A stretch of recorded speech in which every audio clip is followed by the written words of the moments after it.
अस्सलाम वालेकुम स्टूडेंट्स। तो आज की इस वीडियो में हम पढ़ेंगे गोल्जी पोडीज। गोल्जी पोडीज यूकेरियोटिक में एक इम्पॉर्टेंट ऑर्गेनेली है और इसके बहुत सारे इम्पॉर्टेंट फंक्शन भी हैं। डिस्कवरी ऑफ गोल्जी apparatus क्या है कि discovered by Camillo Golgi by using special staining. तो कैमिलियो गोल्जी ने फॉर द फर्स्ट टाइम इस को डिस्कवर किया था स्पेशल स्टेनिंग की प्रोसेस था। स्टेनिंग एक ऐसा प्रोसेस होता है जिसमें हम स्पेसिमेन को कुछ स्पेशल टाइप का कलर देते हैं और फिर इसको माइक्रोस्कोप के नीचे रखते हैं ताकि वो विजिबल हो जाए माइक्रोस्कोप के लिए। और फिर जो यहाँ पर स्टेन यूज़ किया था वो था सिल्वर स्ट्रेन, मतलब कि जो गोल्जी apparatus सिल्वर स्ट्रेन लगाने के बाद विजिबल हो गया था माइक्रोस्कोप में। और इसको ऑब्जर्व किया था एनिमल सेल में, स्पेशली नर्व सेल में इसको डिस्कवर किया गया था। आते हैं इसके मेन डेफिनेशन की तरफ। तो Golgi bodies is a membrane bonded organelle in eukaryotic cell. ये एक मेम्ब्रेन बॉन्डेड ऑर्गेनेली है specially in eukaryotic cell. Mostly all eukaryotic cell में पाया जाता है, not in eukaryotic cell. Its work is a processing centre of the cell. ये process करता है सारे मटेरियल्स को जो कि बाकी ऑर्गेनेली बनाता है, जैसे कि एंडोप्लाज्मिक रेटिकुलम में राइबोसोम्स मौजूद होते हैं तो वो प्रोटीन बनाता है। तो वो बना हुआ प्रोटीन जो होता है वो आगे प्रोसेस करता है गोल्जी apparatus। यहाँ पर कुछ शॉर्ट्स व्यू देखते हैं इस गोल्जी apparatus के डायग्राम के। तो ये है हमारे पास गोल्जी apparatus।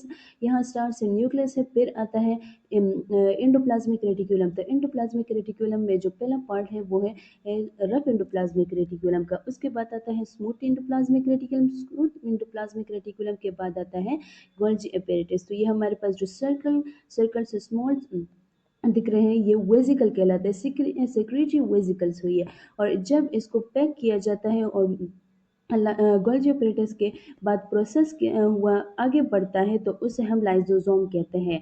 ये कुछ शॉर्ट सा डायग्राम था, बाकी हम आगे भी डिस्कस करेंगे इसके डायग्राम के साथ साथ। फिर आती है synthesis of Golgi apparatus। Golgi apparatus is synthesised by rough endoplasmic reticulum. Synthesise जो किया है वो रफ एंडोप्लाज्मिक रेटिकुलम है ने किया है, क्योंकि इसकी जो कंपोजिशन है वो प्रोटीन इन नेचर है और प्रोटीन सिंथेसाइज करता है rough endoplasmic reticulum as it has ribosomes attached on the its surface which produce the protein for all the sales.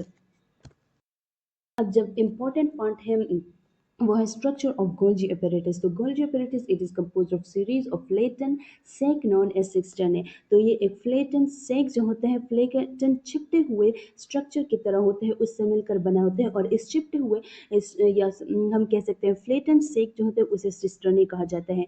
और it is a membrane bonded organelle. ये एक single membrane bonded organelle. यहाँ पर structure में हमें visible दिख रहा है कि ये जो ट्यूब लाइक्स फ्लेटन जो सेक है उससे मिलकर बना होता है, ये सिस्टर्न से मिलकर बना होता है।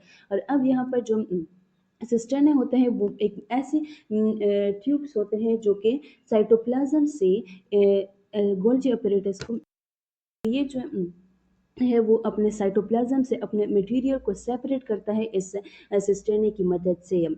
तो यहाँ पर जो स्ट्रक्चर में हम देखते हैं कि ये सिस्टर्ने है जो न्यूक्लियस की तरफ फेस होता है। सिस्टर्ने गोल्जी apparatus का उसको हम सिस फेस कहते हैं। सिस का मतलब भी है कि वो same face, same to the nucleus face. यहाँ से हमारे पास न्यूक्लियस से या इंडोप्लाज्मिक रेटिकुलम से मटेरियल इन आता है, वो इनकमिंग ट्रांसपोर्ट वेजिकल के फॉर्म में आता है, फिर यहाँ पर पास होता है गोल्जी apparatus के थ्रू।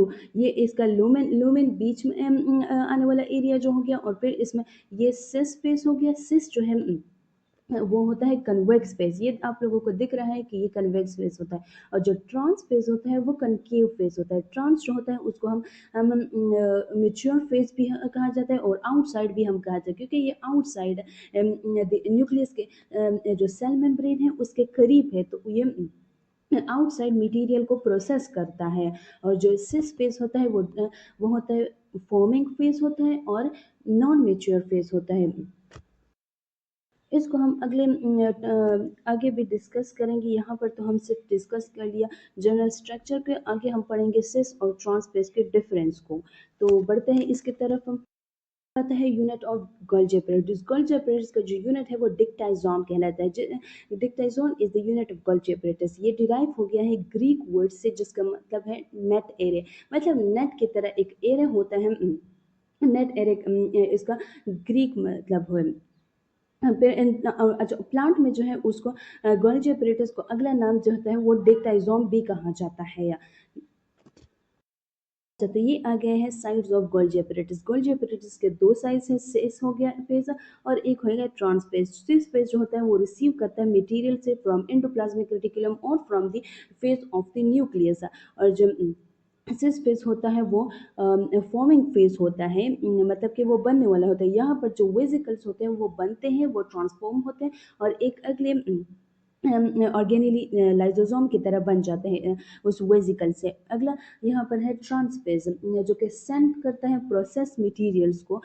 अब आते हैं एग्जाम्पल के तौर पर हम समझते हैं कि जैसे कि इंडोप्लाज्मिक रेटिकुलम में रफ इंडोप्लाज्मिक रेटिकुलम प्रोटीन बनाता है, लाइजोसोम बनाता है। अब ये प्रोटीन बना नहीं हुआ था प्रॉपर, जो होता है वो लाइजोसोम में कन्वर्ट नहीं हुआ।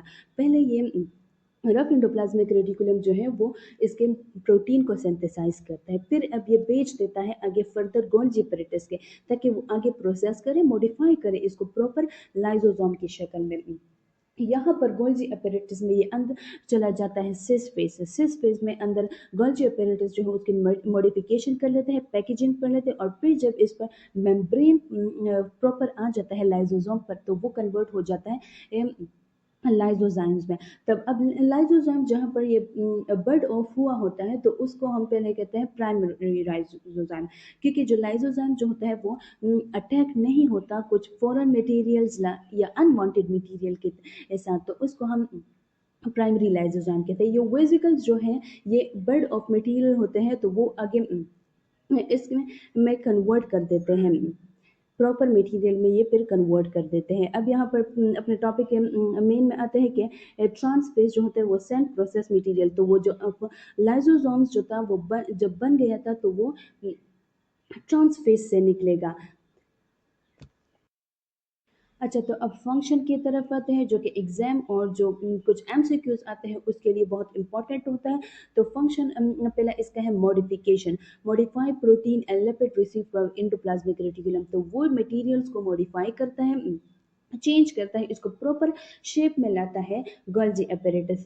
तो कौन कौन से मटेरियल होते हैं, जो जो प्रोटीन हो गया और लिपिड हो गया। लिपिड कहाँ से है? लिपिड जो होता है वो स्मूथ एंडोप्लाज्मिक रेटिकुलम जो बनाता है, उसको प्रॉपर शेप में मॉडिफाई करता है कौन?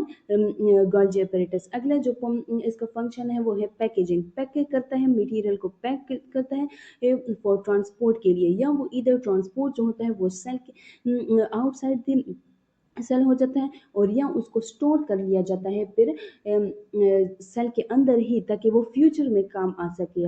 सिक्रीशन अगला है, सिक्रीशन जो है वो secrete substance outside this cell, ये सिक्रीट कर लेता है, बेच लेता है। अब इसका अगला भी है कि increase surface area of plasma membrane by formation of glycoprotein and glycolipid. तो ये किस तरह काम करता है कि जो गोल्जी apparatus है वो बनाता है पॉलीसेकेराइड्स को, पॉलीसेकेराइड्स को, कार्बोहाइड्रेट्स को।